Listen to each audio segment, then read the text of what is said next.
vai to the tunnel, and then thing of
Are we asking just to take their seats now, yeah?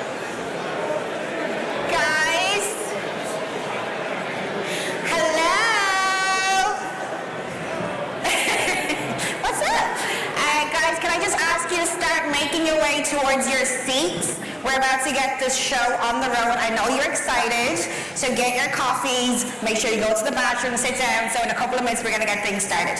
Okay, thanks very much.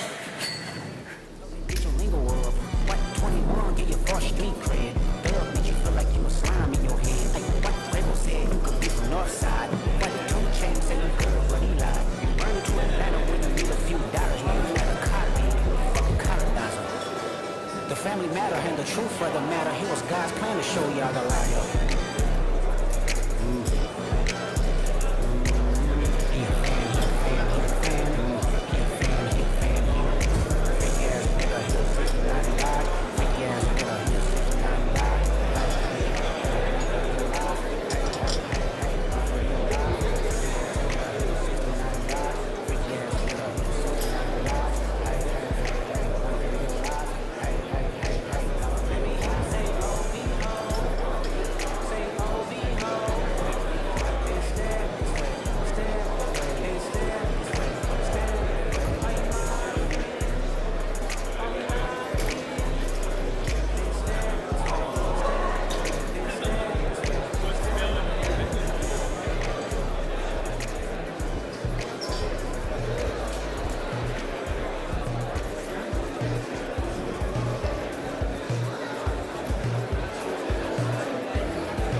Okay, guys, good morning.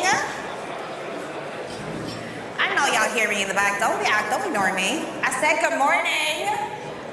Thank you. Good morning. I'm glad to see you guys are excited. So, guys, good morning and welcome to ShipItCon 2024. If you have been here before, then there's no need to introduce myself because you know who I am. But if you haven't, I will. My name is Nzwaki Packer-McKevitt. Everybody calls me CK. I will be your MC today, the 5th time actually, which I'm really excited about. So before we get started, I would like to introduce to the stage Tom, Sean and John Jordan, who have a few special words to share with you, and then I shall be back. All right? Thanks.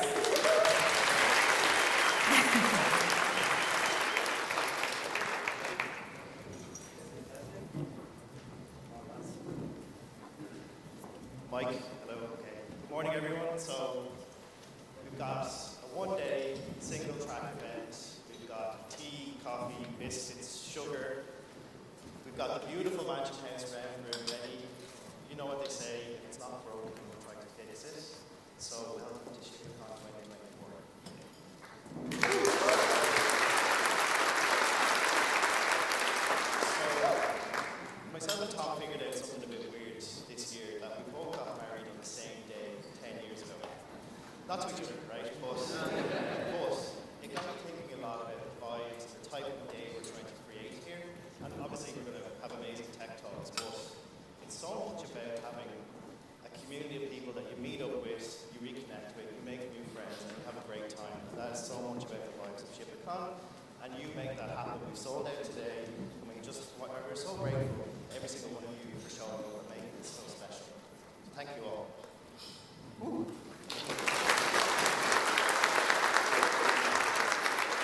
We've got an amazing designer on board this year. Richie Cullen is here. Thank you for everything you've done. You might not have noticed, but we've got some amazing, cool swag at the back of the room here, okay? So we have our sticker bags, we have key rings, we have a wall calendar with a save the date for next year, of course. We have tattoos, ink tattoos. So if you want to get inked up, you can get down there. I'm not going to do it for you, but you can bring them home. The raffle is back, okay? So we have some amazing prizes. It's backed by popular demand. We have the PS5. We've got the Fitbit. We've got Apple AirTags. We've got some amazing Lego. We've got Polaroid cameras. It's really, really great. So the story here is it's a tenner for a line, 3 for 10. And as a bonus prize as well, you can spin the squishy. So on the spin and squishy, we've got some premium swag as well, and some fun moving prizes as well. So do check that out. Vicky and Mike as well are also on the Build a Squishy stand. So if you want to get your creative juices flowing, you can build a squishy. And we also have some cash prizes as well for that later on. So do check that out. So what else have we got going on then? The most important thing actually is our platinum sponsors, right? So we would not be here today without our platinum sponsors. And we're really selective about who we bring on board with us, and I'm sure they're selective about picking us as a sponsor too. But 9dots have been with us through thick and thin, and they're one of the OG sponsors. And in the big bad world of tech recruiting, it's safe to say they are one of the good guys. And yes, Keane did pay me to say that, but you know, he owes me a Jaeger bomb later too. But aside from that, in my day job, we use 9dots. We partner deeply with them. They partner deeply with talent to find the right match, and I would definitely recommend having a chat with them, getting to know them. They're also starting up a little side gig as well called NIE, which is the Irish word for 9, and that's all about workforce management. It's a contracting platform, so if that's an itch you want to scratch as well, have a chat with them. So we also have Cloudsmith on board with us this year, the new kid on the block. And Cloudsmith came onto my radar actually a few years back for a couple of reasons. So they're building the future of the software supply chain. They're also building a ridiculously talented team of great people. And Ronan and the guys are here, so have a chat with them today if you want to learn a bit more about the product and a bit more about the team. So I know Hillary as well is over there, and Dan, so if you want to talk to them about how you can ship code faster, more securely, more cost effectively, do have a chat with them too. So look, on behalf of everyone here, I think we should give a big clap to 9dots and Cloudsmith and a big thank you, because it would not be happening today without them. So thank you guys.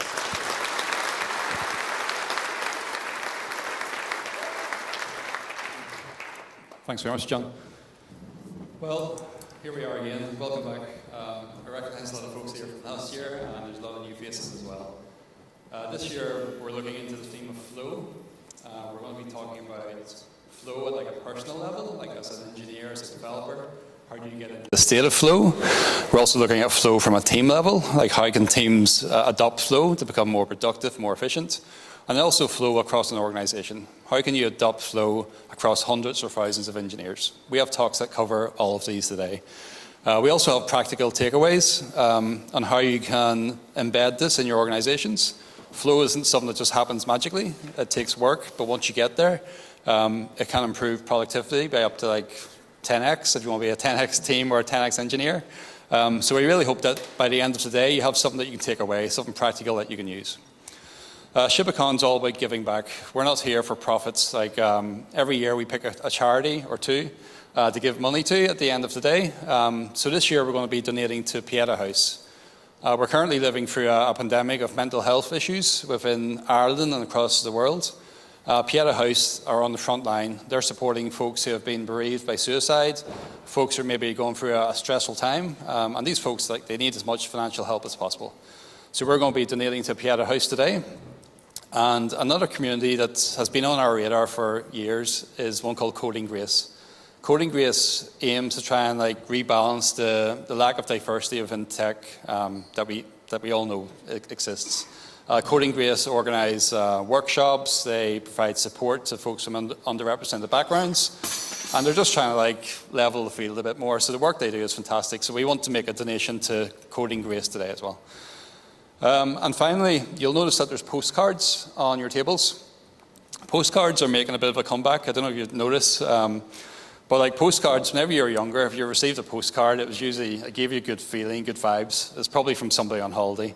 We want folks today to just write down a nice message and just send it to somebody who maybe you haven't spoken to in a while, maybe a loved one in a different country, or a former colleague or a former manager.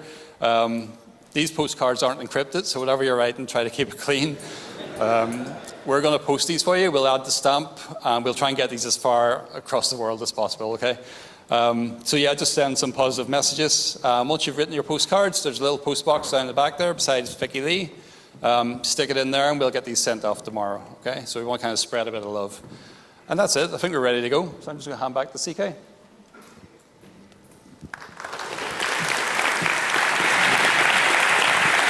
Guys, can you give them a huge round of applause? Because if it wasn't for them, I would not be standing here on the stage because they asked me.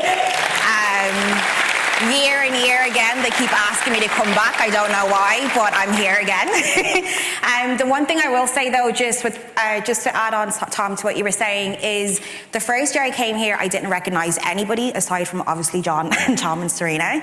But this is the 5th time, and it's so amazing to see so many new faces, but so many familiar ones as well. So thank you for coming back. We hope that you're enjoying it. Like I said, here at ShipAcon, we do it bigger and better every year. Also, if it's not broke, we ain't gonna try to fix it, because obviously you like it. That's why you keep coming back, right?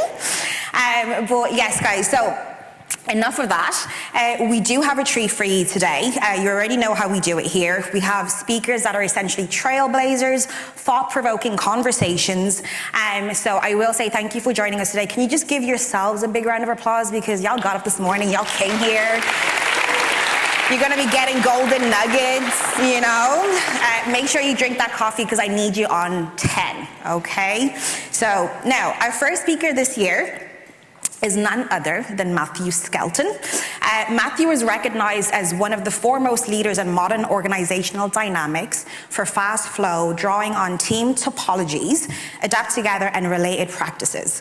Co-author of Team Topologies, which was rated one of the best product management books of all times. I have no idea what any of that means.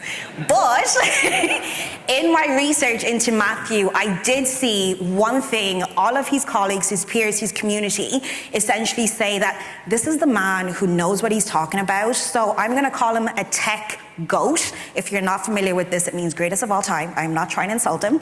Okay, so he is a tech GOAT. So please welcome Matthew to the stage, real life tech GOAT. He's going to be here sharing golden nuggets with you. Okay, so please give him a warm round of applause.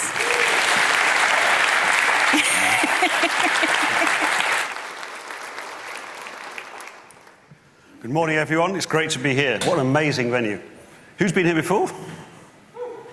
Okay, good number.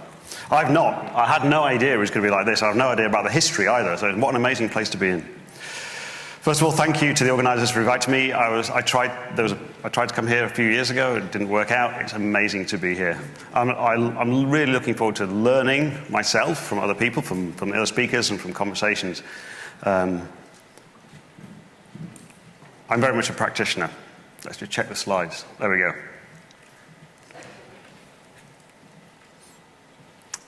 So I'm Matthew Skelton. My focus is on holistic innovation, so innovation across the whole organization. And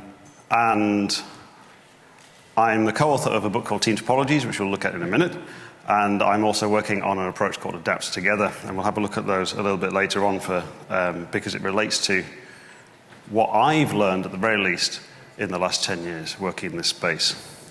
It's nearly 5 years since this book was published. We've sold, so the book is Team Topologies, the subtitle, Organizing Business and Technology Teams for Fast Flow. That was published nearly 5 years ago. I can't actually believe that. This is like just pre-pandemic, and then all that stuff happened, and then September 2019. So like 160-odd thousand copies, it may be more than that now. So in the context of a technology or business ebook, that's a lot. And part of the reason for the success is because we're practitioners speaking to practitioners at one level. We're speaking to different people in the organization too, but like a key aspect of what we wanted to do was to actually connect with practitioners like you. Here's a question I'm going to try and answer today. It's over 10 years since State of DevOps report and something called DevOps Topologies was published. I'll tell you what that means in a minute. But it's 10 years since these two industry kind of publications came out. But what is still holding back lower performing organizations from improving their IT delivery performance? That's a question I'm going to try and answer today. Because these two, the State of DevOps reports and the DevOps Topology stuff, which then became Team Topologies, have been around for quite a long time now. Why are so many organizations still really, really struggling with IT delivery performance? So we'll look at the background. We'll look at what I'm now calling tangled software and why. We can look at some metrics we can use and some heuristics we can use to help us think about flow better. And then we'll look at a couple of successes. But I'm going to pick out some key learning points as we go along.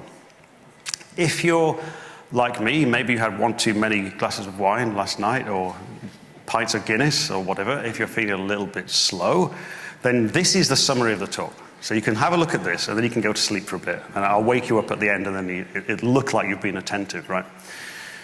So this is a single slide summary. What we've learned, I think, in the last 10 years is it's vital that we decouple teams and technology to enable fast flow.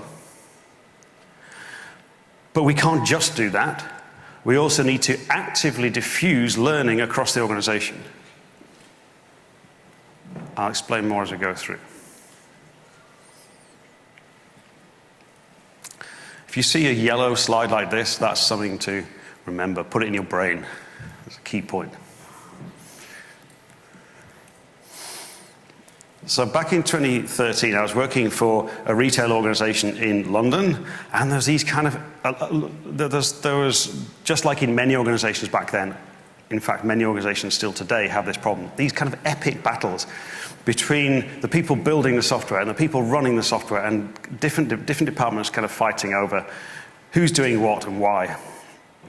And I ended up doing a blog post in October 2013, and I did some Venn diagrams and said, here's development and here's operations, and like here are some different ways in which we might be able to do things a bit better. Anyway, this thing went viral.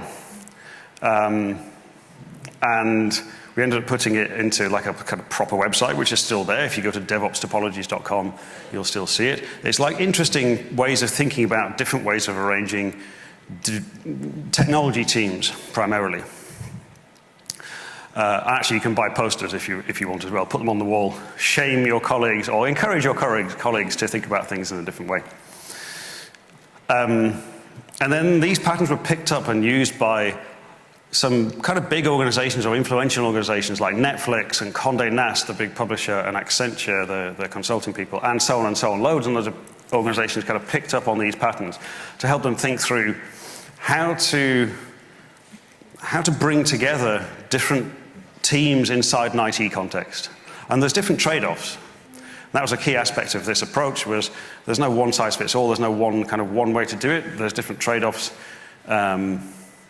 depending on what we're doing.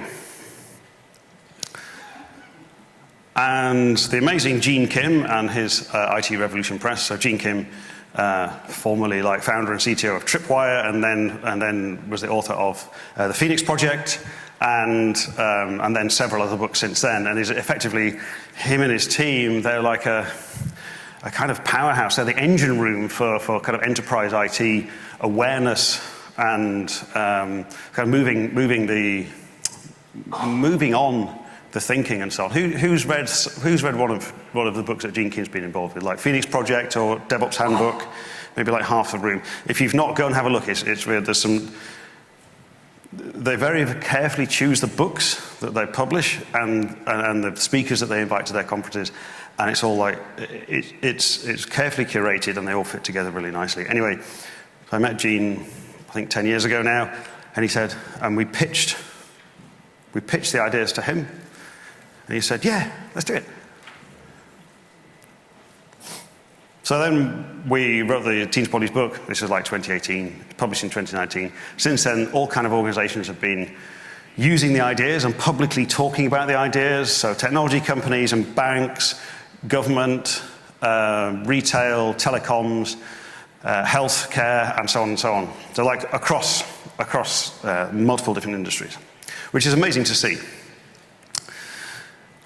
I'll give you a flavor of these like DevOps topology things. They look like this. Who's actually seen this stuff before? Just give me, raise your hand. A few people. So I'm just not going to go through everything. This is just a flavor of the kind of things that we were talking about 10 years ago and why they helped. So this is one diagram. We're saying that this is a bad way to arrange your teams with development, and then in the development on one side and operations on another side, and then like a DevOps team in the middle. That doesn't feel like a good thing because we kind of want to blend the responsibility more. Here's another anti-pattern where we've got a team of people who kind of sit inside the traditional IT operations space, and there's still this big gap between development and operations. So things are falling down the crack, if you like. And more recently, organizations have started adopting this thing from Google called SRE, but they're still not really talking to development properly, so there's still a gap. So this is just a kind of example of the kind of patterns that we were talking about. And then we talked about some good ways of doing things. So maybe you could have development and operations working together on something specific.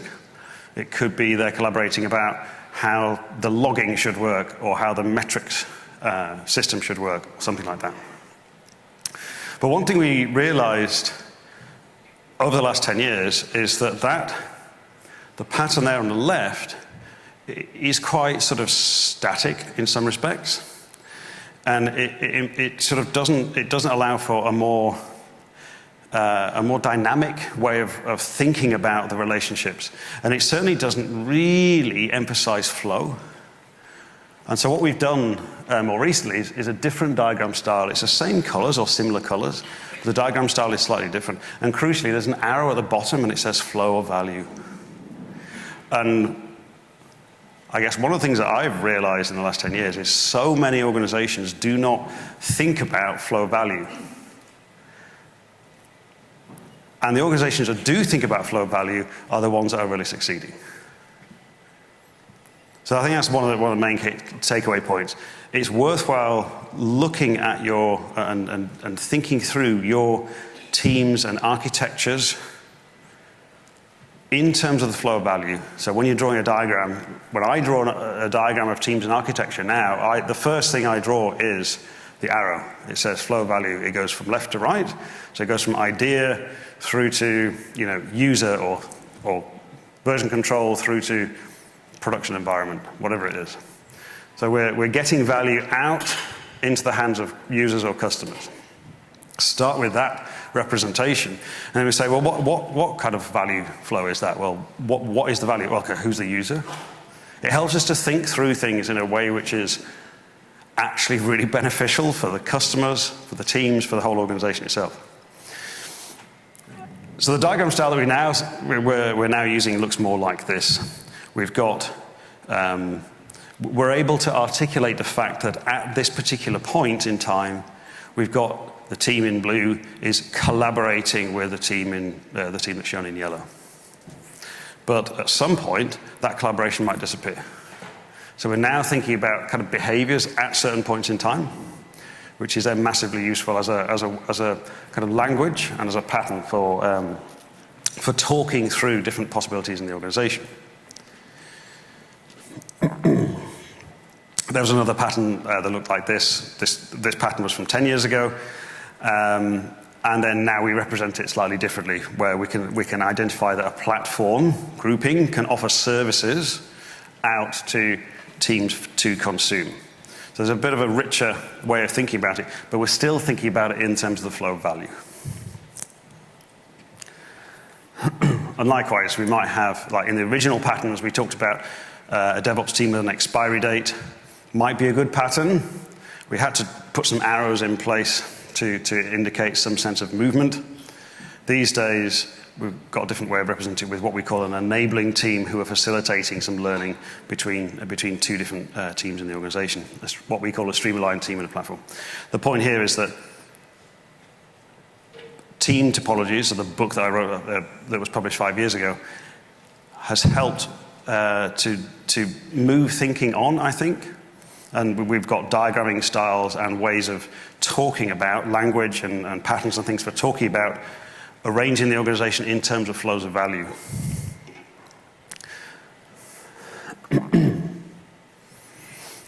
Now, these are always just snapshots in time. They're never fixed designs. It's not an organizational chart.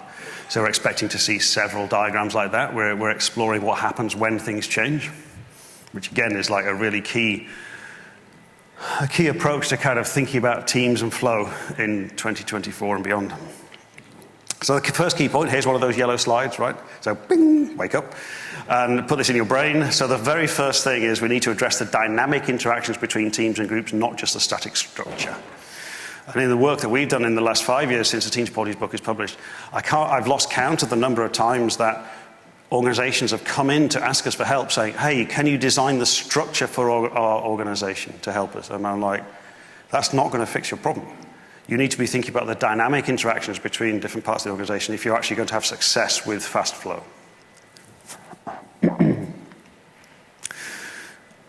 Who's read at least one of the State of DevOps reports? Put your hand up. Maybe less than half. Okay.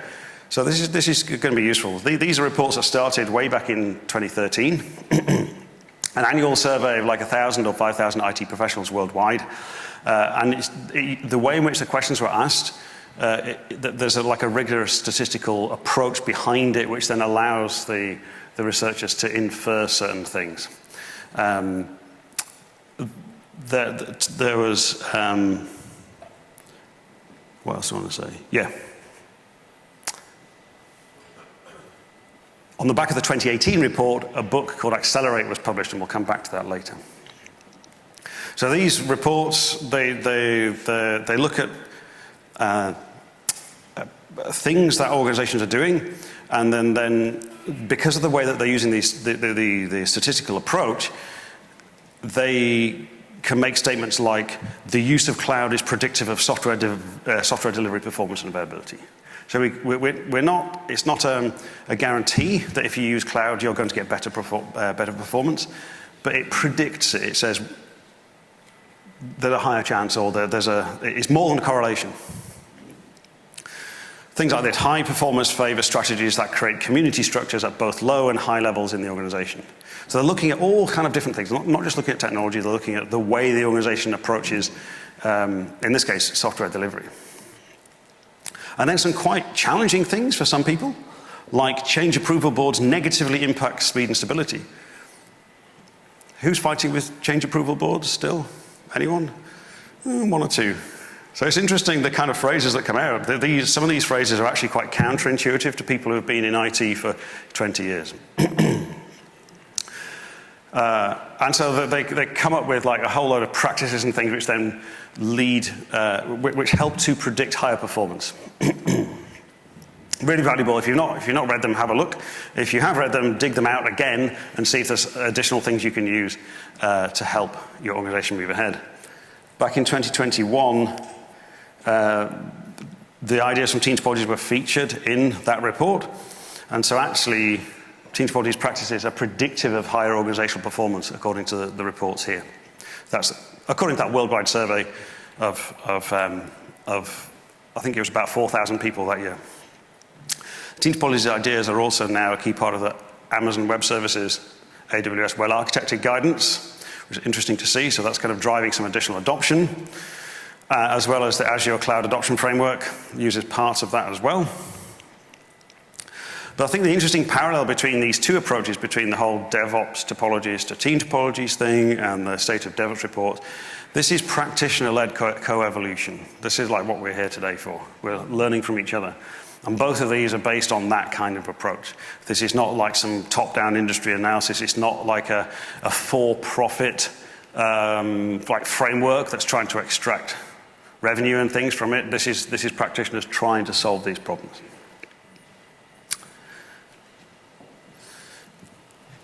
One of the things I've learned in the last, or become way more aware of in the last 5 years, is that many organizations are absolutely crippled in terms of delivery and flow they're crippled by the fact that their software teams and architecture and processes are completely tangled. So in order to get this thing out of the door in this new feature or this new change, there's like 17 teams involved, or this team depends on this team and this team and this team. And there's a sense in which we need to coordinate the activities of all those 7 or 17 teams. And it starts off, oh, we just coordinate 2 teams, that's okay. Oh, there's this other team we need to coordinate as well. And by the time you know it, you've added more and more project managers and more other coordination effort, and now you've got this horrendous, huge, great thing, and it just doesn't move. So the whole delivery approach is tangled. Question, let's say we're in an organization like that. We've got all these like delivery dependencies across the organization.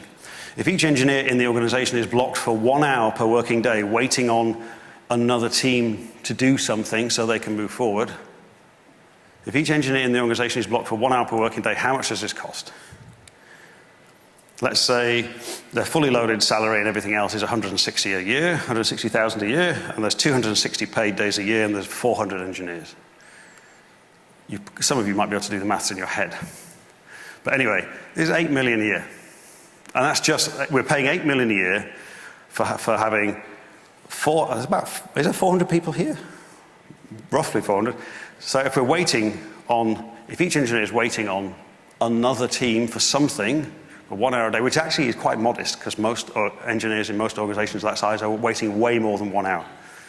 So it's costing that organization is burning 8 million a year at the minimum, and it's probably 32 million just on people waiting on other people, which is quite a lot of money to spend when we could be spending that on actual real customer value.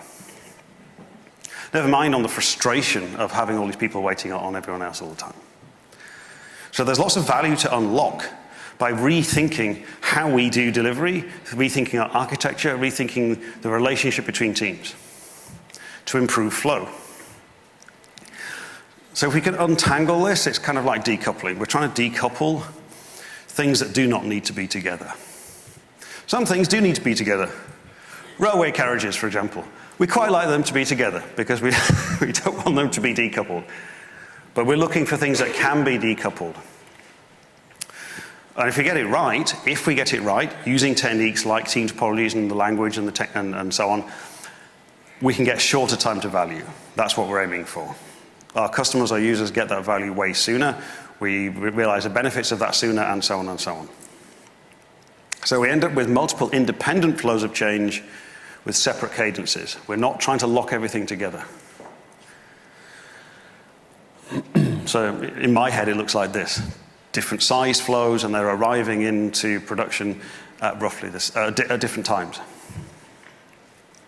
So organizing for fast flow helps us to remove these inter-team dependencies. And it actually improves financial efficiency, because we can go to the CFO and have a conversation about the fact that we're just burning $8 million a year with people waiting on other people. Can we do something about that? If we spend $4 million to fix that problem, is that good? Pretty much every CFO that I've talked to will say, yeah, no problem. If the ROI is within the next year, go and do that thing. So there's money to unlock for fixing this kind of problem. Remember that book Accelerate that I mentioned before that came out of the State of DevOps reports? So there's 4 key metrics that they identified in there. Most of you will probably be familiar with these, but we can use these in an interesting way along with an additional metric. So this book was published by IT Revolution Press, so Gene Kim, who I mentioned before, 1 year before my book. And it's all about building and scaling high-performing technology organizations. There's 4 key metrics that kind of like underpin successful delivery for IT delivery: lead time, deployment frequency, mean time to restore, change fail percentage. 2 of these encourage fast flow. So lead time and deployment frequency are focused on getting stuff out the door.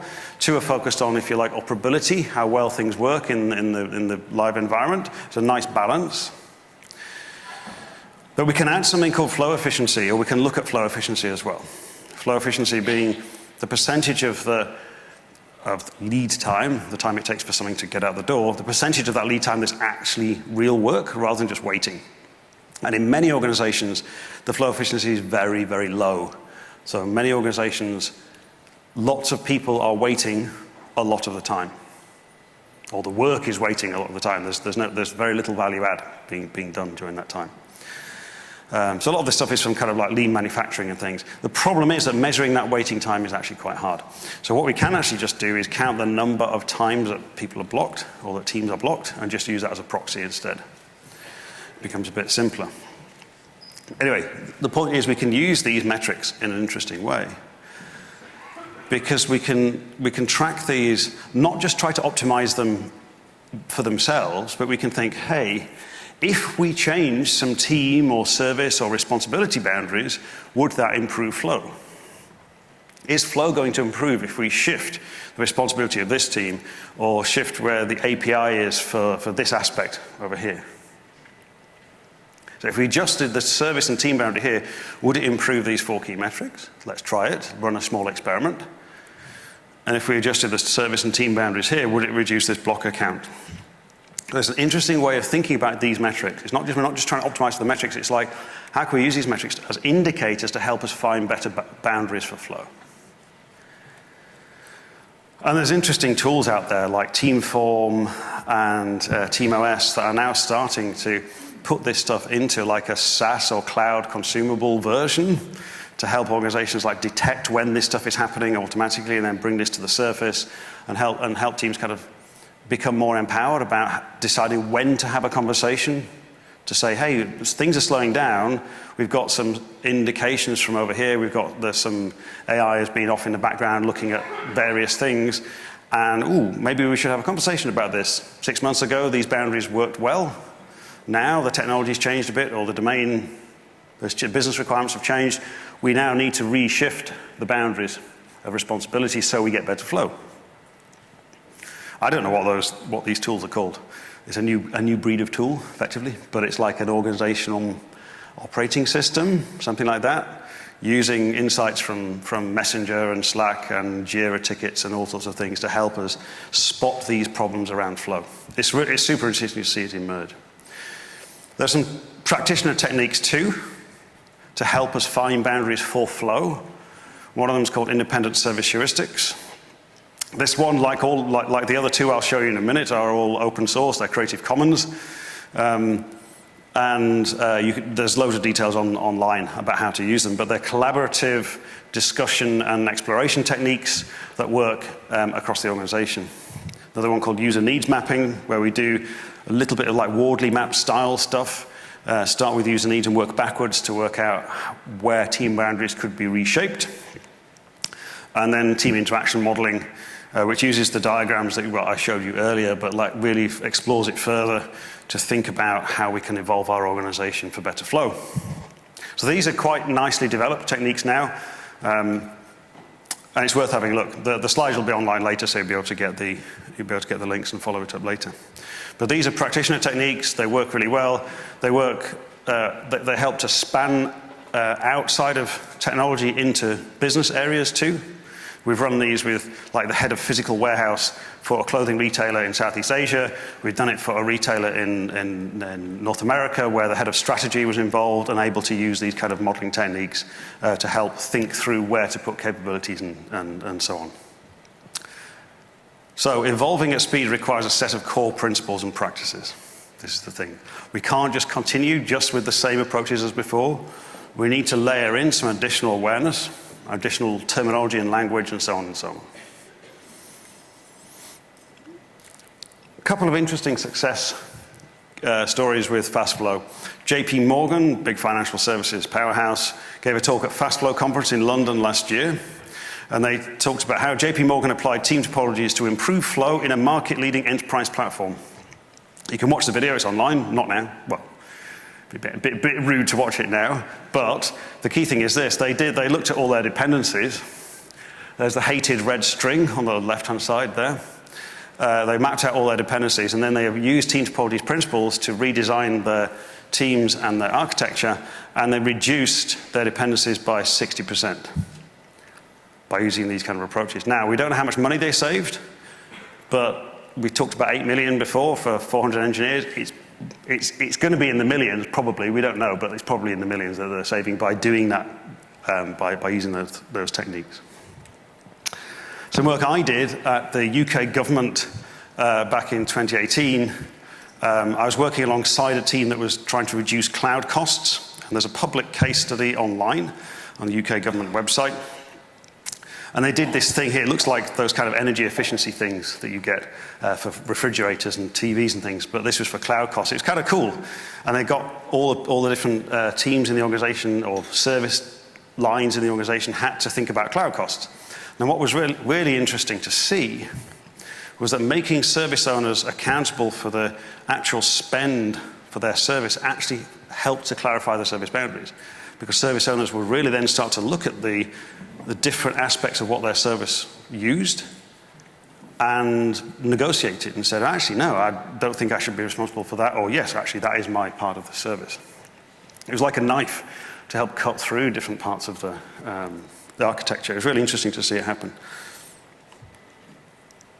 The focus is on then decoupling and not coordinating. This is counterintuitive to lots of people. But as soon as you start to try and coordinate things, you head down at least coordinating things beyond one or two teams becomes, it's a dead end, really. Just going to skip through one or two things. Here's an interesting mental picture. For me, architecture for FastFlow resembles like an ecosystem of loosely coupled, independently viable services. We're deliberately trying to keep things loosely coupled and separately viable on an ongoing basis. But these separate boundaries have to be aligned to the flow of value. This is the additional dimension that kind of traditional software architecture didn't really need to think about. Whereas now, precisely because we need to be able to go quickly, we need to have the architecture flow aligned. So that's an additional dimension, which some organizations have been doing for a long time, but not many, I guess.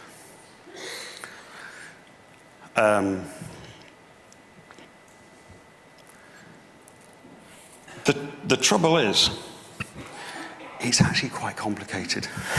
This is the other thing that I've realized, it's actually quite complicated. And so over the last 5 years, I've been building an amazing team of people at Team Topologies to help with this, help organizations organize for FastFlow value. We've got amazing people in there, practitioners and experts and people who really, really know what they're doing. And so if you do need any kind of help, we're building a worldwide partner program and so on and so on. You might want to get involved in that, or you might need help for your organization. Then come and speak to us. the QR code there, or come and speak to me afterwards. So lots of loosely coupled flows of value with some automation and helper tooling and so on as well. And it looks like this. The value is arriving in production at different times, and it's kind of separate flows across the organization. Here's a problem. There's a problem with this. I will wrap up very shortly. There's a problem. If we've got these nice clear boundaries for flow with limited interactions, how do we create alignment? How do we learn from each other? Because if we've got these separate team boundaries, we're not working on things across different team boundaries. We don't want to do that. How are we actually going to learn from between this team over here and this team and this team and this team? We need to, there's no opportunity there's very little opportunity for learning based on the work that we do day by day. We need to find a way to share learning and awareness and knowledge across the organization. And it kind of looks a bit like this, but there needs to be some way to kind of spread and diffuse that awareness across the organization.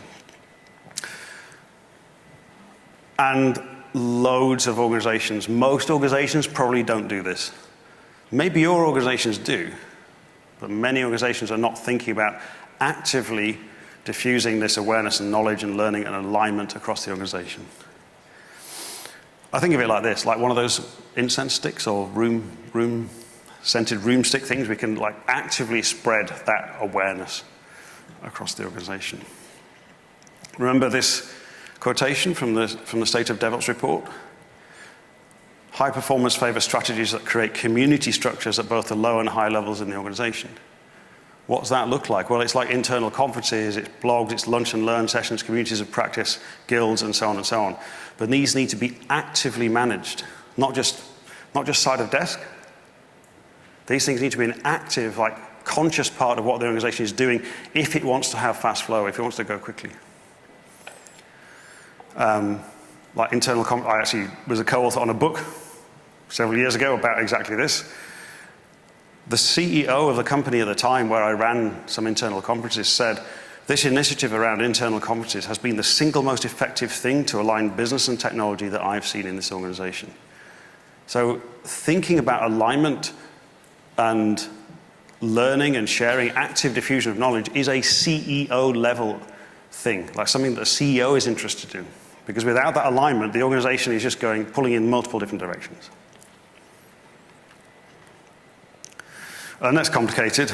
We've done some work on this, and we're in the process of launching a new approach here. So my company called Conflux is involved in pulling together this new technique called Adapt Together, which exactly helps with alignment and engagement in the context of fast flow. If we're going slowly, it doesn't matter. If we're going slowly, we could take all the time we want to do this kind of thing. But when we're going very rapidly and we've got architecture and teams arranged for flow, we need to make sure that learning and alignment is an active thing.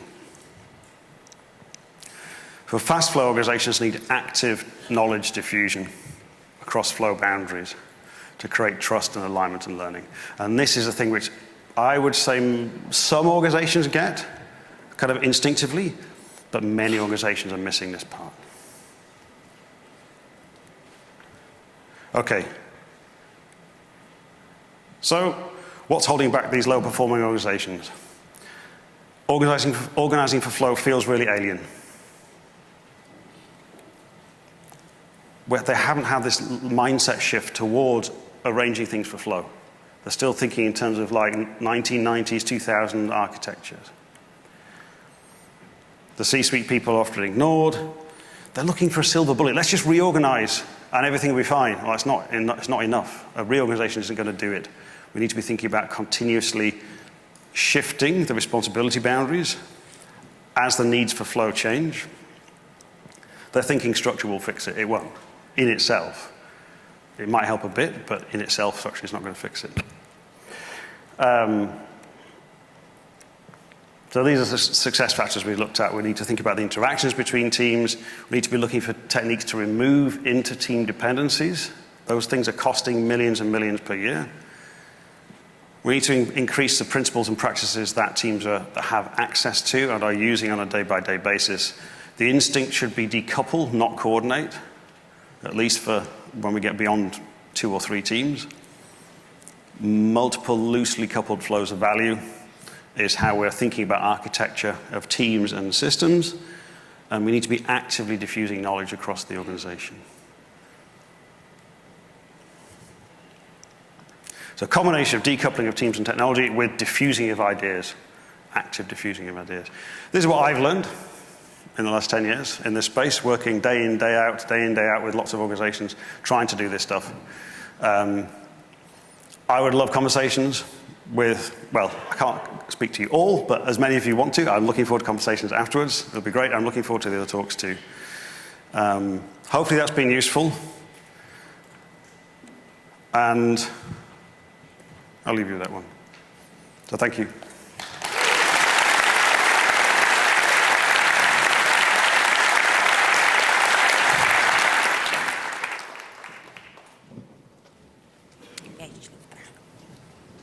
Thank you so much for that, Matthew. Like I said, don't understand a lot of what he does, but his passion and enthusiasm whilst he's speaking, I can see why your colleagues and peers have given you such glowing recommendations, because I can honestly, like Elon who? Mark what? But thank you very much, guys. Just give him one more round of applause, please.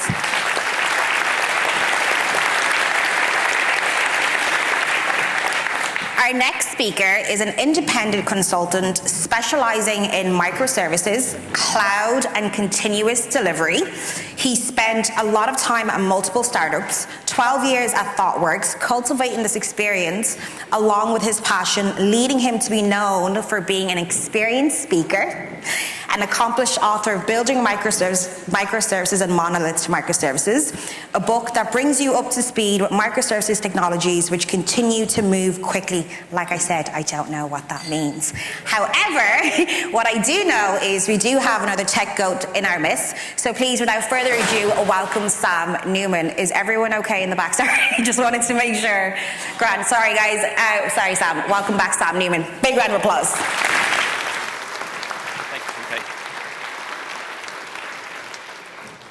Okay, we're doing a quick catch over. Can people hear me in the back? And in the front, you can hear me anyway, so that's, people at the back, we're good. Thank you so much. Well, thank you so much for inviting me back. I was here in 2019 in the before times, and I had a great time then. So then people said, do you want to come back? It's great. I love this venue. You can't get lost. If you're not sure where you are, you just keep walking around and you end up where you started. So this is brilliant. So thank you for the warm welcome. Thank you, CK, for the lovely introduction. We're going to be here to talk about fast flow and flow in general and organizations and everything else. And one thing I've learned recently is that we are impatient. The way I know that we are impatient is that this talk slot is only 30 minutes long.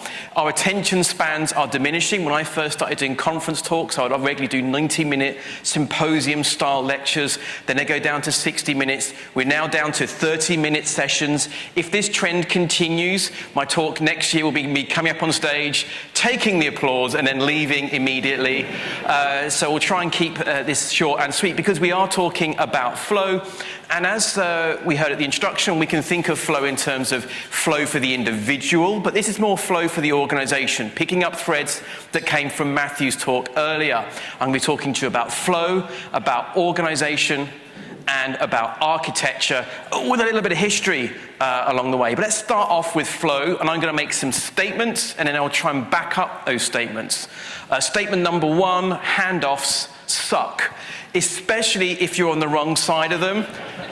I did try to find some where it was anyway, but I'm sure Johnny Sexton survived this particular encounter. I'm really talking here more about handoffs in the context of software, and this is something we've kind of on the face of it, we've known for a while. But you start off, you've got a piece of work, you do some work, you then hand that over to somebody else, and then they do some work and they add their own value to it, and then they hand off their piece of work to somebody else who does some work and adds value to that. And at first glance, this might feel lovely. It's like a utopian socialist dream. We're all pulling together to create software, value, and isn't it wonderful? And we all know that's a lie, because what actually happens is you've worked on something, you hand it over, and it doesn't get picked up immediately, does it? No, it joins a big queue with a bunch of other stuff, because the team that is supposed to pick up that piece of work next, they have their own priorities. More than likely, they're being shouted at by 15 other teams that they're also doing work for, and there is zero guarantee, therefore, that your item will get picked up in an orderly manner. So it sits there, maturing like a fine wine or a cheese that you've left out in the sun. So it sits there waiting to get picked up, and so we start to delay things a little bit. And we also, of course, have the issue when we have handoffs, is that sometimes work gets handed back because people are like, no, I no longer want this rotting cheese, please take the rotting cheese away, and you end up with things cycling backwards and forwards. Handoffs in software delivery equal delay. They slow us down, and as I mentioned, we are impatient people. Now, in Matthew's talk, he was going back 10 years, looking at things like the state of DevOps reports, team topologies, and the DevOps topologies. I'm going back a little bit further, and I want to introduce you to certified hottie from history, Frederick Taylor. Look at those smoldering good looks. I wish it was in color so we could see those steely blue eyes piercing our soul. Frederick Taylor had some interesting ideas. He was a contemporary of Henry Ford. So he was doing his work during the development of the assembly line. We might think of as that kind of classical idea of how cars are made. You know, you bring a chassis and people put things together. Fundamentally, the assembly line concept is based around the idea of people doing a very specific task over and over again to an item that is being moved along. Now, as with Ford, Taylor had some very interesting ideas, and it doesn't take you that long to really get through to an interesting ideology. I've cherry-picked a few comments by Frederick Taylor to give you an idea about how I feel about the guy. The art of management has been defined as knowing exactly what you want men to do, and then seeing that they do it in the best and, most importantly, cheapest way. It really stirs the soul, doesn't it? It gets you motivated, it gets you right in the feels. Here's another statement he made. A large daily task. Every worker in the organization should have a clearly defined task. Now, Frederick Taylor had a very interesting idea, was that there's a separation between managers who are smart and workers who are dumb and replaceable. Some things have not changed, it seems. And Frederick Taylor's work casts a long shadow.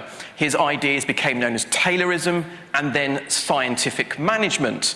Never has the word scientific been less well used, except perhaps in the context of most computer science, right? Now, these ideas were thoroughly debunked with things like total quality management, lean engineering, and everything else that followed subsequently, but the work and the ideas still cast a very long shadow.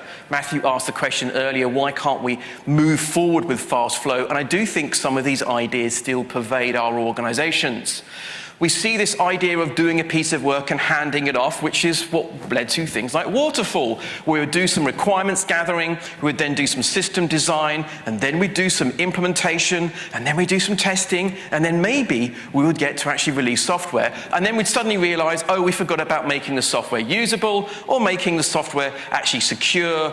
But those are kind of afterthoughts. This is what we would refer to as waterfall development, the idea being that you can only go one way. Nobody tell Salmon about that. We also refer to it as waterfall development is because you might start at the top, but many people would not survive getting to the end. And this was often a constraint in how long it took us to get things done. So this was not great. But his work also, I think, casts a long shadow in terms of how we organize ourselves and, in turn, the architecture.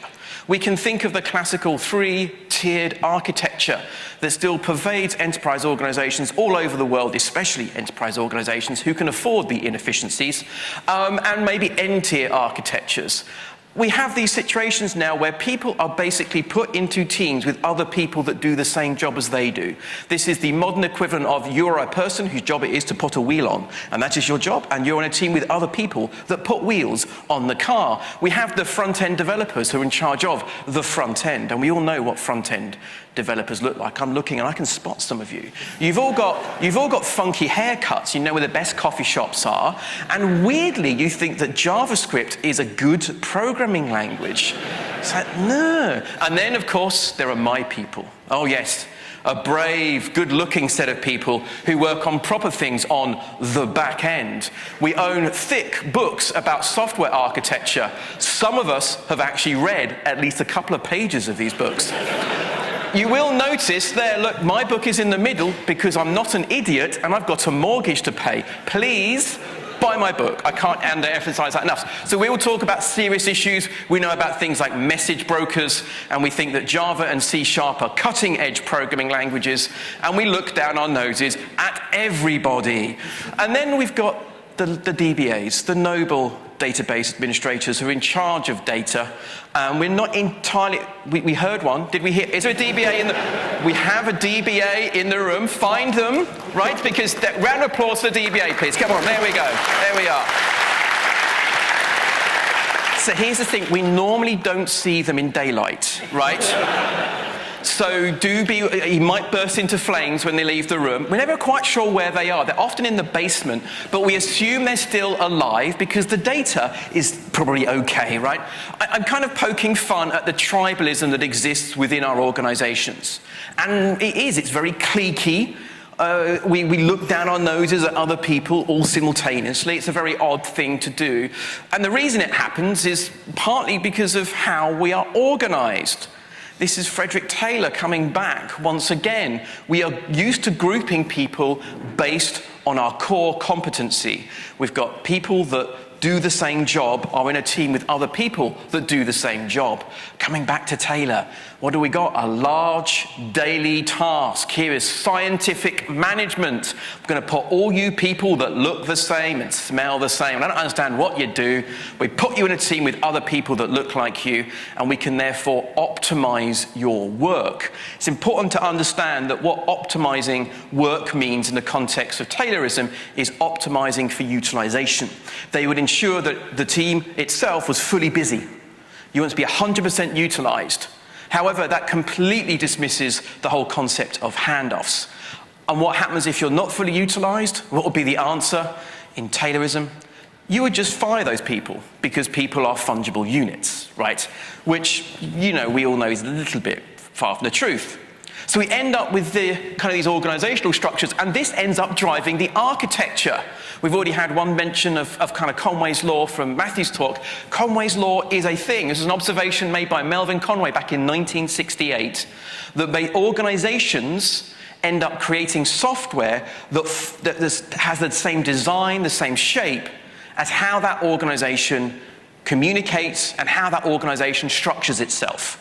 Your organizational design ends up driving your system architecture. So if you're going to group people around a core competency, you end up with an architecture to match because you want to assign things to those people. You own this, and you own that, and you own that. And that then gives us another problem to deal with. How often do you think a simple, small change in functionality would require multiple layers here to be changed at once?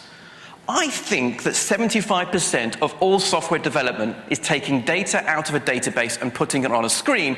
And if you are incredibly lucky, you might get to take data off a screen and put it back in a database again. And that is 75% of what all of you do.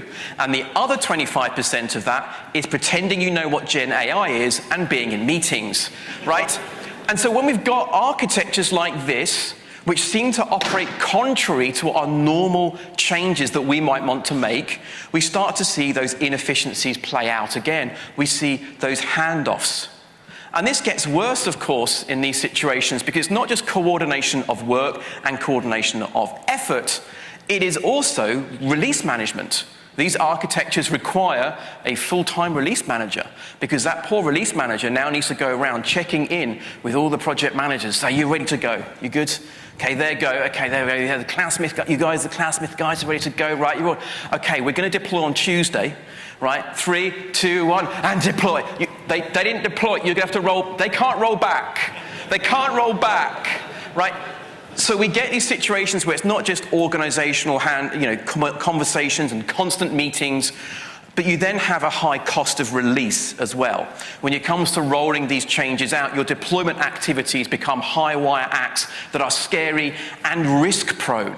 And there's more likely going to be things that go wrong. And because there are things that go wrong, you think we'll take much more care over the next release, so it takes longer until the next release is ready, whereby you've got more content, and it just becomes this awful, vicious spiral. If you're not convinced, let me just say this. This architecture and this way of organizing yourself is a fantastic thing to do if you love a meeting. But fundamentally, if we group people based on their core competency, and that's how we identify you, and we see you very simplistically in terms of what your core competency is, then we are enshrining organizational silos, and because of Conway's law, we are also resulting in architectures which have a high cost of change for most simple features. So these silos lead to architecture where cross-cutting changes are inevitable. Now, the problem we've got now is that we've got organizations which may or may not be in the right shape for fast flow, and we've got architectures which have grown up around those organizations.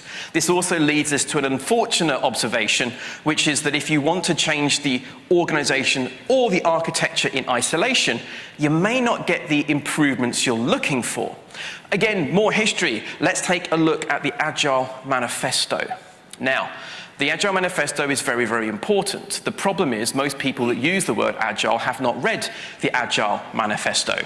I'm sure whatever variation of SAFe has been inflicted upon you, you may have seen this firsthand. Again, talking about a misnomer. So, of course, we have fundamentally interesting concepts on the front page of the Agile Manifesto.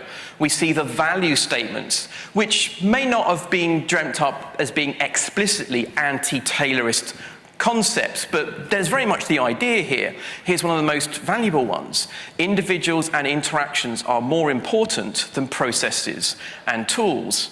Yet another example of how SAFe got that so wrong. An old colleague of mine refers to SAFe as shit agile for enterprises.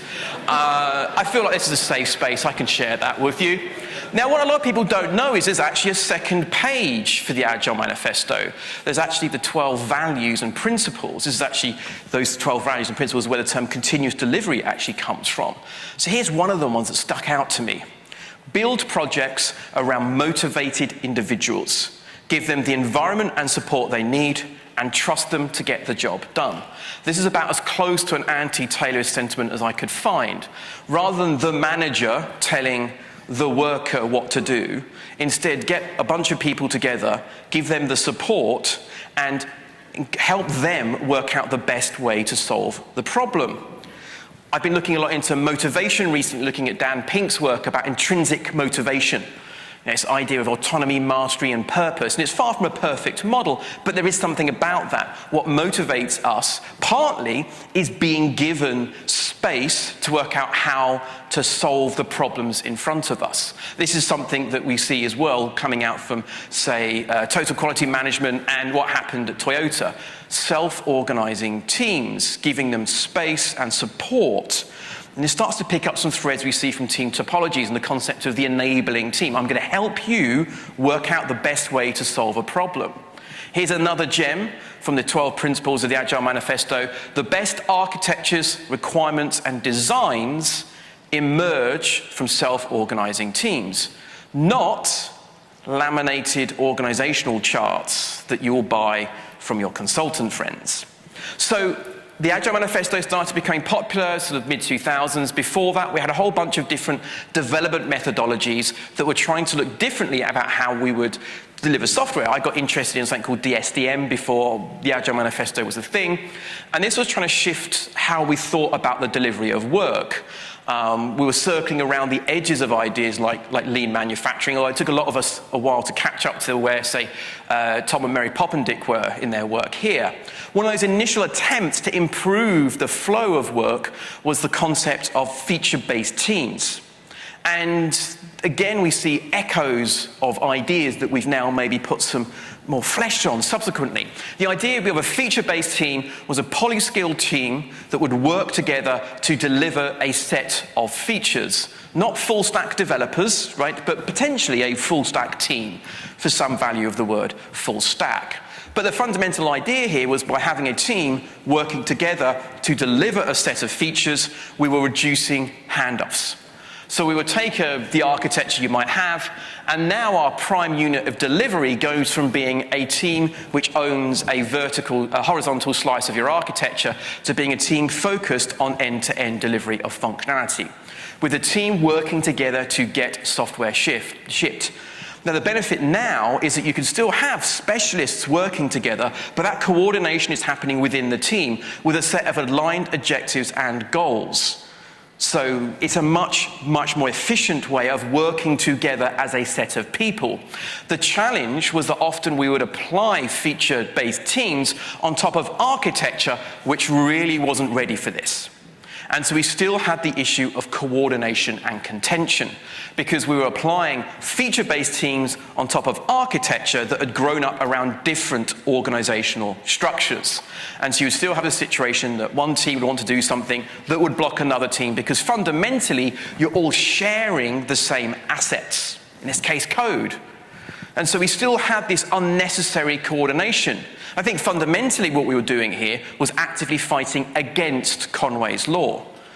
We would recognize that Conway's Law is a thing, that the organization drives the architecture, and then we would create an organization that doesn't line up with our architecture and assume it was all going to be okay. And it turned out it wasn't.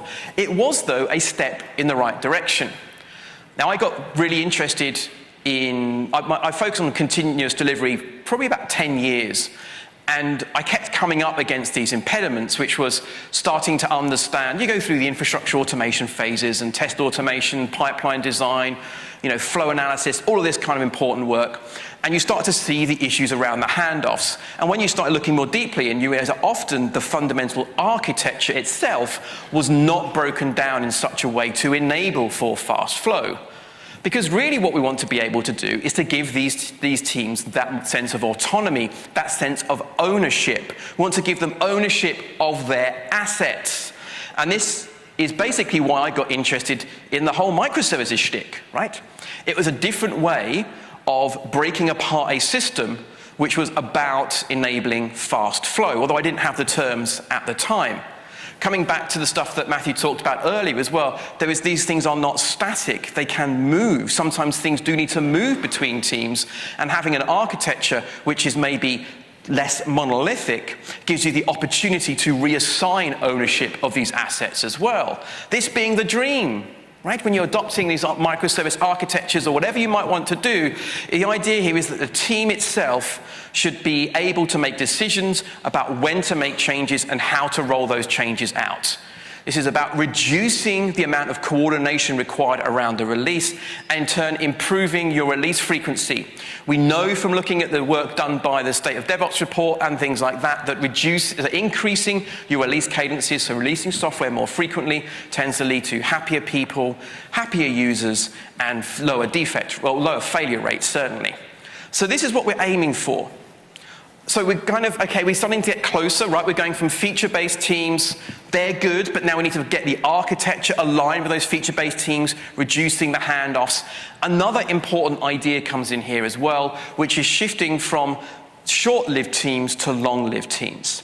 One of the issues with feature-based teams is they would often be formed for a sprint or two. We'd pull people together for a short period of time, they would work together for a short period of time, they'd do a bit of work, and then the team would be disbanded. Because, once again, most organizations treat people as a fungible pool of human meat that they can kind of smush together based on a business case. And the issue with this is that short-lived teams are problematic. We always talk about the storming, norming, performing type cycles. Short-lived teams don't have enough time to often get even to the norming, let alone performing stages of that. but also short-lived teams are going to make different decisions. There's a great article by Anna Shipman from the Financial Times talking about their shift towards, in the FT, durable teams. So teams that have durability. And two of the observations that she makes in this article that really stuck home for me is the idea that when you have a short-lived team, often the driver behind your work comes from outside. You are being given your priorities because by definition your team doesn't exist for very long. You are pulled together for a cause that somebody else has, and you are working towards that goal. So you yourselves don't necessarily feel ownership of the goal of the thing you're working towards. But it also leads to short-term decision-making. So let's go on to looking at another issue that can pull us back, technical debt. Technical debt can act as a drag.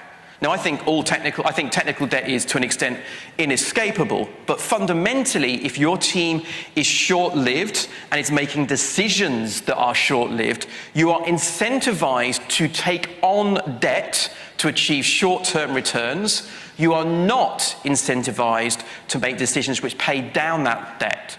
Because paying down debt now is a cost today for a benefit tomorrow. And if your team doesn't exist tomorrow, it is very difficult to make that trade-off. So if we shift towards long-lived teams, we are going to make better decisions about technical trade-offs. So we've got shifting from teams based on core competencies to teams that are long-lived, that have ownership of the assets, and that can work together over a long period of time to deliver functionality. And so this is why the team topology stuff has been so useful. These stream-aligned, durable teams focused on a stream of valuable works, a long-lived product-oriented thinking rather than project-oriented thinking.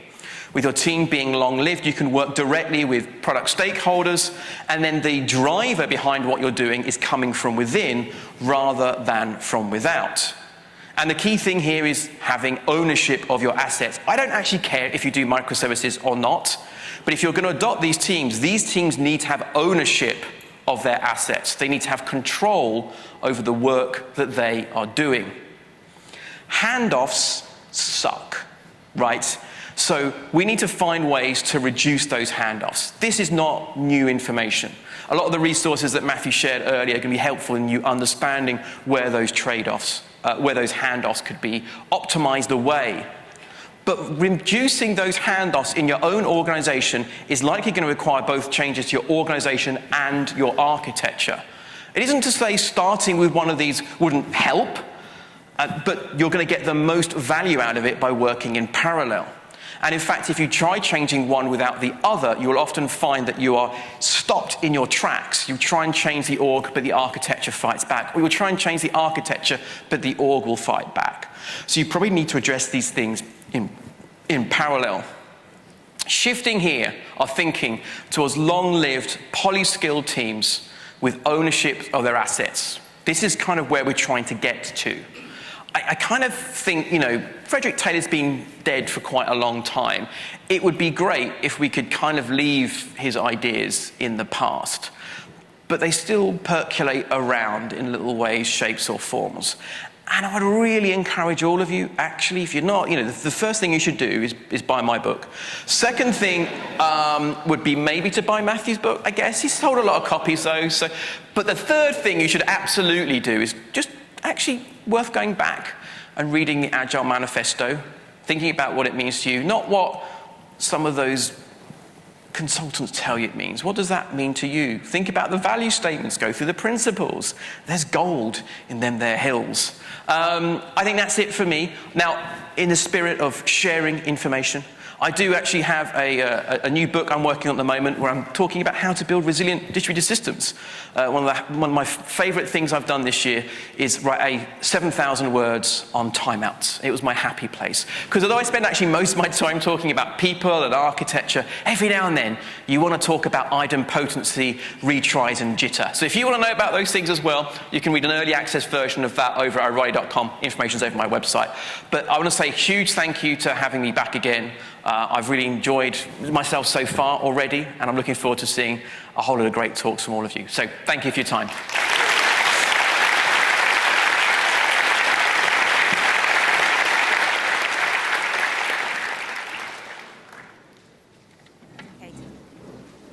your time, Sam. I'm not going to rush you.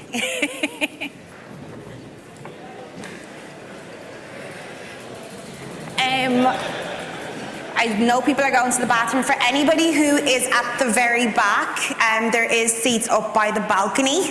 Okay, so I'm going to be introducing our next speaker, who honestly has wowed me with her enthusiasm for life and ability to persevere. When we talk about going with the flow, this is essentially who I imagine. She's the queen of understanding customers, taking risks and learning from and overcoming obstacles and learning from that as well. Heather Reid is one of those gems that builds inside and outside the tech space, upcycling furniture to collecting whiskey. See, she's a tough nut to crack. She owns a VW, like a proper hippie van, which I'm really excited about because in my head, I envision her essentially assembling a Scooby-Doo team going out and digging for data. So without further ado, I'm going to ask you to let me welcome Heather Reid onto the stage, who will be sharing some Scooby snacks and golden nuggets, all right? Thank you. I've never been described as a queen before. Because that's...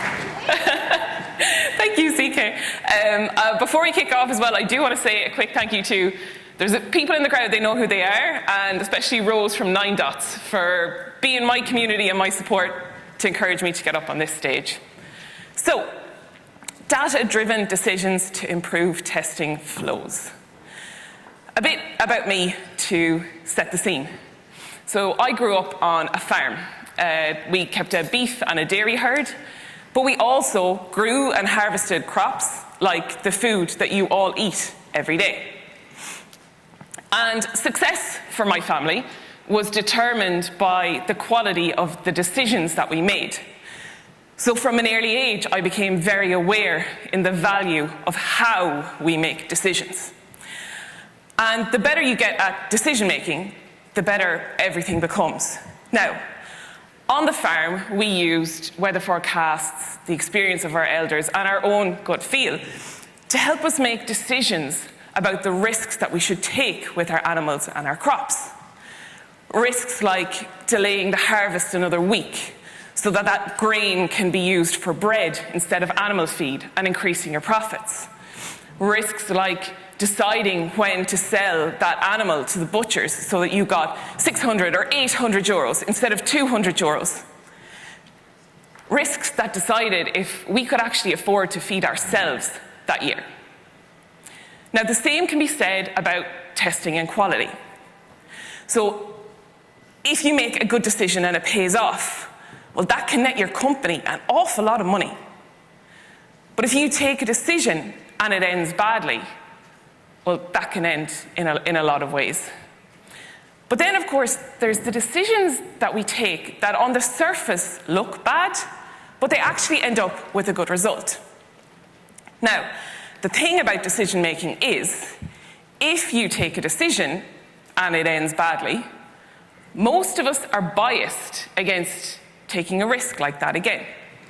We assume that if we repeat the risk, we're doomed to fail. But assumptions can be damaging too. They can cloud our judgment, like this sheep here. They can narrow our focus when we're testing and developing software. They can block us from taking the risks that we need to take in order to prevent bugs getting out to our customers. But we can challenge or back up our biases by seeking out data to tell our stories. Data that can help us to strengthen our argument for or against a certain approach. But data is based on reality, the reality of how our users flow through our software in production, not our assumptions of how we think they will. But how can you seek out data to decide, to help you see if a decision is worth taking or it could end up badly? When I ask you to picture a cow in your mind, what does it look like? Is it something like this? There's actually data to back this up. It helps to keep the flies off the animals in hotter climates. But assumptions can be damaging. They can lead us down dead ends or into other cow pastures. They can stop us from innovating. So how do we avoid these problems when we're testing and developing software? How do we rely on the data just enough to help us make decisions, but not so much so that it prevents us from taking risks? There's a narrative in the numbers that we have available to us. They start the conversation. And the conversation gives the delivery teams the discovery, which helps everyone to build clearer pictures of our users, their needs, and how they are going to flow through our software. We can use data to challenge our perspectives, back us up. We can even use data in our retrospectives by focusing on whether what we delivered is exactly what the customer wanted or it changes the landscape completely. So, where do you get that data? When I arrived in Glowfox, where I currently work, I joined as a tester on the mobile app team. And I was unsure of what devices to test on. In all honesty, I had very little experience of working with mobile testing before. And I asked the team lead during onboarding, how does the team decide where to focus on when they're testing the apps? He showed me some graphs and some numbers. And I said, well, where do you get this data? Can I have access to it? Because I think it's really going to help me in deciding where to test with the team. And he agreed. He loves data.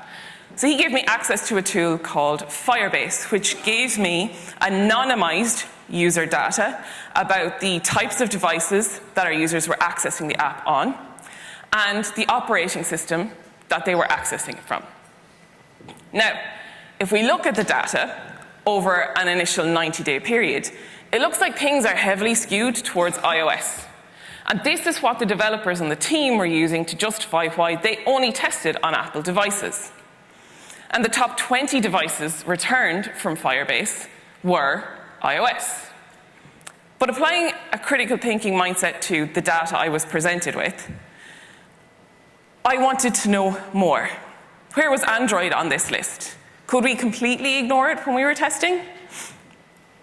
So if you look at the same period, but only looking at the platform, iOS accounted for 76% of all of our users. Now that is a significant number, but it isn't all of them. And when we look at the versions of the operating systems, Android was in the top 3. So we couldn't just say goodbye Android. We did have to consider that when we were testing. But how can we actually use this data? So ideally, as a team, we would have identified potential problems while scoping out the work for our feature. But we don't all live in ideal worlds. So how did I apply a critical thinking mindset to the data I had available to me when it came to deciding where to test? By reminding myself that good testing is about finding important problems quickly. Working in continuous delivery environments especially, the flow of software through our system should be much quicker and more seamless. Now, there are 2 ways that I see for making decisions. There's the ones that aren't reversible. You really, really need to think about how you're going to approach these. And then there's the reversible ones. We release with a feature flag. If it doesn't go well, we just turn the feature flag off. So let's take a look at some of the reversible decisions I made in the first few months with the team. So in a reversible setting, I want to cover the riskiest scenarios and get the feature into customers' hands quickly to get faster feedback loops, as we just saw in the 2 talks previous. So if I was to test on some version of iOS and on some version of Android with a large and a small screen size, I would have covered a significant amount of our user base. And I could refine that down more in a pinch, like the developers had, and only focus on iOS if I really wanted to. And closing old bugs. Some people are scared of it. It might annoy someone. I don't care. It's a reversible decision. They can be reopened if we need them to. So I looked at our bug backlog, which was 90 when I joined the team. Now, as a business, it isn't sustainable for us to continue to support versions of operating systems that don't account for a significant portion of our user base. Users on Android 8 can't do I don't care. They only account for less than 1% of our users. And when I started looking deeper at the backlog of bugs, or customer impacting issues, CIs for short, one jumped out at me in particular. The app was crashing on Huawei devices. Now, the particular device that was mentioned, I used the device code. I went into Firebase, searched how many users are actually using the app from this type of device in the last 12 months. 0. It isn't conclusive evidence. The user could have just completely given up. But for the purposes of prioritizing what we needed to focus on from a quality perspective, this was closed. As luck would have it, about a month later, I met someone with one of these phones. I said, can I quickly test something? And it worked. So the risk had paid off.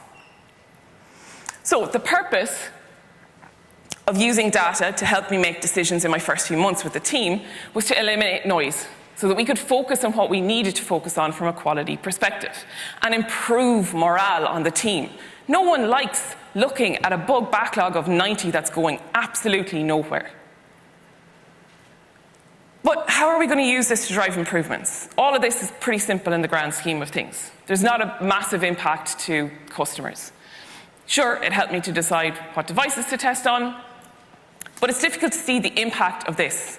So let's take a deep dive into how this can help you when you're under pressure, which I am going to preface by saying, data has to be built into your regular routine, not just used when the place is on fire, so that you know that what you're looking at is good. Be able to ask questions, know how reliable the information you're looking at is, and decide on what routine looks like for you. So for one of my teams, it was once a week. For another team, we looked at the data every 2 weeks. Now, how many of you here have been involved in a project that's running behind schedule? Laughs. Most of the room? Okay. The pressure's on to get something out the door. The customers want it. They wanted it last year. So my team was working on a feature. We were quite a bit behind schedule. We were incredibly busy working on this. It has to get into customers' hands. Everything is deprioritized until this is released. Now, our app should look like this.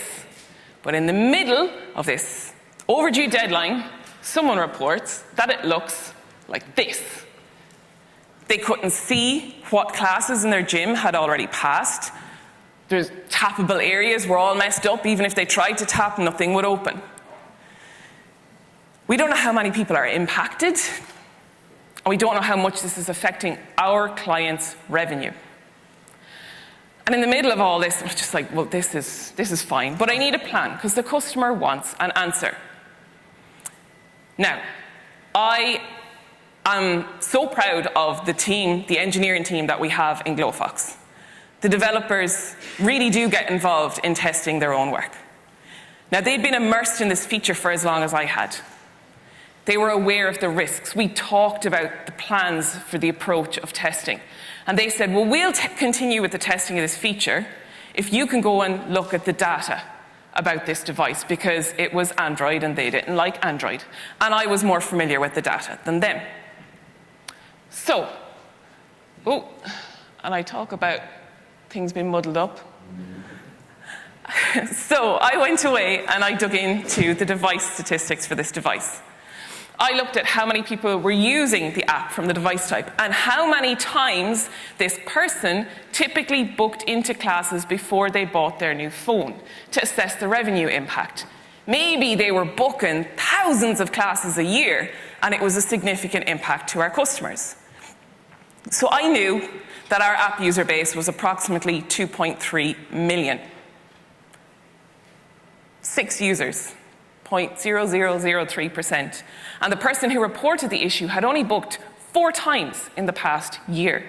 So while this number was troubling, it wasn't something that we needed to stop everything for. So I come back to the team like this. Was this a risky decision? Of course it was. People have left our business for less, but it paid off. A couple of days later, someone in customer support left a comment on a different Jira ticket. They had the same phone. And I messaged him, I said, yo, can you reproduce this? And he said, there's a workaround. It's fine. So the risk had paid off. But what about when it hasn't paid off? or it doesn't feel like it's paid off. It feels like someone's opened the gate to the field and all the cows are coming running out at you. So soon after we worked on this feature, we had to work on a massive security patch. We analysed the data, controlled the rollout with feature flags. Everything was looking really good. And we decided we'd just go to full rollout. Before doing this, I put communications in what I thought was all of the relevant Slack channels, letting people know what was going to happen, what users would experience when we turned this flag on for them. Everything was planned. And we deployed the changes to everyone left in our system on a Friday morning, because the weekends are really low traffic in our system. And on Monday morning, the notifications never stopped. I was being tagged into Slack channels I never even knew existed. I was asked by one person to personally phone our customers to explain what had happened. 2.3 million users. Can you imagine the phone bill? No, it was a mess. And I couldn't keep on top of it all. We kept trying to direct people to a central thread for communications, but we were ignored by enough people that it became a chore keeping on top of everything. And so, our head of SRE, who is in the audience today and has not seen this slide, joined one of the Slack conversations like this. And he asks me and one of the other developers in the team to join a call with him and the rest of the SRE team to see what's going on. We start looking in Bugsnag, CloudWatch, Honeycomb, at data. Data I know, it's my happy place. It kicked me out of my, the world is on fire, and into my methodical tester mindset, looking at the user flows. The user takes this action, then this, and this is what we should see in the logs. Now, using that and working backwards, we could see that the impact was a lot lower than people were implying on Slack. And we found some really interesting gold in the data. So if we look at Bugsnag, you might be able to see the point at where we went to full rollout. Big spike there. We could see that 6,000 users were logged out of the app. And looking at historic data, we typically had 60 to 100 people per day who had issues logging back in before we released any of these changes. So there was a spike, but it wasn't as massive as it first seemed, based on all the notifications we were getting, less than 0.5% of our user base. But when we were in the session with SRE, we could not figure out where users were running into issues. We expected, well, the user's logged out, the user logs back in, everything returns to normal. But the reality was that a small percentage of our users were receiving a generic error about some token being invalid. So we realized that we could have better instrumentation in Honeycomb to understand these errors. We were confident if we could get something in ASAP, based on the volume of people encountering this issue, we'd have a better idea of what was going on. So the SRE team set about adding some instrumentation to give us some more data. So the reality is, users will never, ever behave like you think they will, especially when that user is frustrated. Now, our data showed us that one particular user hit the password reset API, and we verified this was manually 190 times in an hour. That person really wanted to go to the gym. But I mentioned that we found more gold. So in our logs, we could see when was the last time a person had to log back into our system. So we played a game to find the oldest date, because you have to do something in the chaos to keep you sane. In some cases, some users hadn't had to log back into our system in over 2 years. And then an idea hit me. A CI was on our backlog about issues with password resets. So if you haven't had to log back into a system in over 2 years, and you don't use a password manager, what are the chances you've forgotten the password? Were we just looking at a single issue? Was there multiple issues? We had a few things to consider before we proceeded. So, How long does the user have between requesting a password reset and clicking the link to reset their password? And what happens if that user hit the reset password button 190 times? One thing was clear: we needed more data. Everything that we had so far was guesswork based on pattern matching and our own gut feel about the system. We had no data. So the SRE team, once again, they're a bunch of legends, set about adding more instrumentation into Honeycomb so that we could get better insights into the whole authorization flow, logging out, resetting of passwords. And over the next 2 days, we observed some more gold. So you have 1 hour from when you request a password reset until you click the link to reset your password. Can you guess what the most expired password reset token we observed over the next couple of weeks was? Because users will never behave like you think they will. 18.3 days. Someone waited almost 19 days between requesting a password reset and actually clicking the link in the email they got. 650 individuals had problems logging back in and resetting their password. And being able to gather this data based on the collaboration with our SRE team and using my critical thinking mindset was an incredible asset for our team and our senior management. It helped to diffuse situations with angry customers. Our C-level execs even brought this data into calls with our customers to prove the impact to their customers. And we could explain the errors a bit better too. So we had 3 distinct errors from our instrumentation. Expired password: you've already used the link to reset your password and you're trying to do it again, because users will never behave like you think they will. And people were trying to click a link in an older email. So similar to the first one, but like really old, like 2 years ago.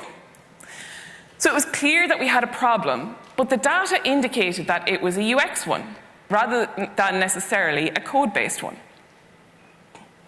So where was the risk? This feature was risky from the very beginning. Anything to do with security improvements is. We phased the initial rollouts really, really well. We took it 1 step at a time, releasing to small groups of people. But then we started to run out of time for our goals. We wanted to make sure that this was rolled out to all customers before Christmas to avoid having huge support queues during the holiday period. And we did take a big risk doing full rollout when we did. And in the 2 weeks afterwards, we really, really, really regretted it. But we achieved many things. We had no support queues over Christmas, just in November instead. We had better instrumentation of our authorization service for going forward, which is really a win. But the moral of the story is, you can't know all the data that you're going to need, but having something to work with is a start. So what if I could do this all again? I will raise my hands and say, I am guilty of not testing the entire flow. I tested in our app. I didn't care about the people who owned the password reset. That's really not a good way to do it. Test the full flow. I would test the impatient user, the forgetful user. What happens if I do this? I'd have a new release plan. I would release on a Monday. I'm not against releasing on a Friday, but for security patches, maybe allow yourself some time for monitoring before you all head off for the weekend. Think about your on-call people. But the team who owned the password reset flow, this CI was on their backlog for a really long time, and they never would have been given the time to work on that, to fix it, until the issue became priority number 1 for the business. So there was no point in delaying the release until that was fixed. Special circumstances can emphasize problems in our system. The reset password problem was already there. This just highlighted it because of the volume of people going through the flow. We didn't get it perfect, but we got it better than we would have done with no data at all. So how can you use data to make decisions? There are a lot of different ways, depending on your context or your role in the organization. You don't just have to be a tester. Don't worry about perfection. We're just looking for better decisions.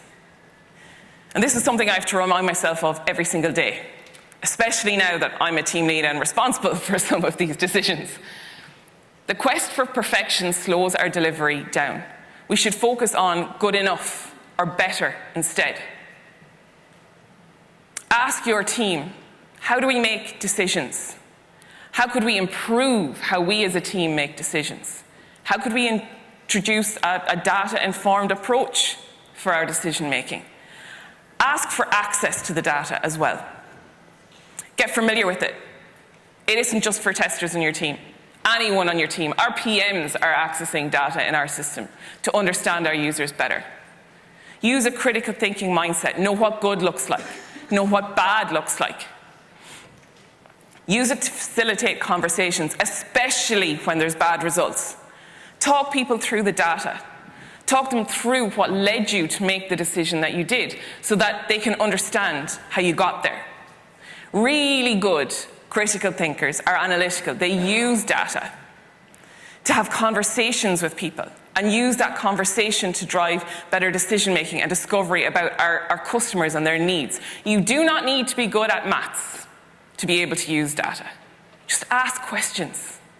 They should be able to explain the data, and if they can't, that's an indication that there's a problem. I use this approach even more now. When we have an incident, I have to use the data available to me to talk to our directors about the impact to our customers and why we took the decisions that we did. Because bringing real data to the table supports your opinions and unlocks a superpower. Because the most important thing that we're looking to do here is to facilitate learning. We're not looking for perfection, just better decisions and what we as engineering teams can learn from those decisions. I learned everything that I've spoken to you here today about in the space of 6 months in a new role. I made intentional decisions every week to take note of what I could learn and decide what I could do with that information. That information proved that I was senior in my role. That information unlocked a team lead position for me. And you'll learn something different too. Use the data you have available to you to make your own decisions. And remember, the outlook can be different depending on which bale of hay or which source of data you're sitting on. Thank you.